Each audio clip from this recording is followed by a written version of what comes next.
নমস্কার বন্ধুরা, আশা করি সবাই ভালো আছেন। আজ যথারীতি লাঞ্চের টাইমে আপনাদের সামনে এসে গেছি। দেখুন আজ আমাদের লাঞ্চে কী করি। আমাদের ম্যাডামের যে রুচি আসছে না, তার জন্যে আজকে রুচি আনার জন্য কী কী ব্যবস্থা করেছি সেটা দেখুন। এটা হচ্ছে গরম ভাত, তার সঙ্গে উচ্ছে আলু দিয়ে হালকা সর্ষে বাটা দিয়ে, তিতোটা ভালো লাগে সেই জন্য এটা ব্যবস্থা করা হয়েছে। এটা হচ্ছে ওল, ওলটাকে সিদ্ধ করে তারপরে লঙ্কা তেল ইত্যাদি দিয়ে যা করে, এটাও মুখে রুচি আনতে পারে।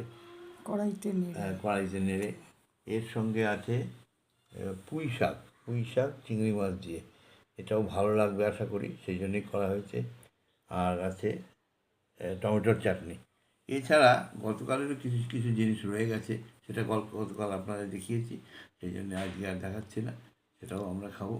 এইসব নিয়ে আমাদের মোটামুটি লাঞ্চ ভালোই হবে আশা করি। আপনারা আশা করি সবাই ভালো আছেন, সকলে ভালো থাকবেন, আমাদের সঙ্গে থাকবেন। আর আমাদের ভিডিওটা ভালো লাগলে লাইক শেয়ার করে সাবস্ক্রাইব করে দেবেন।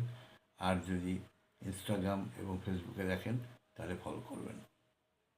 নমস্কার।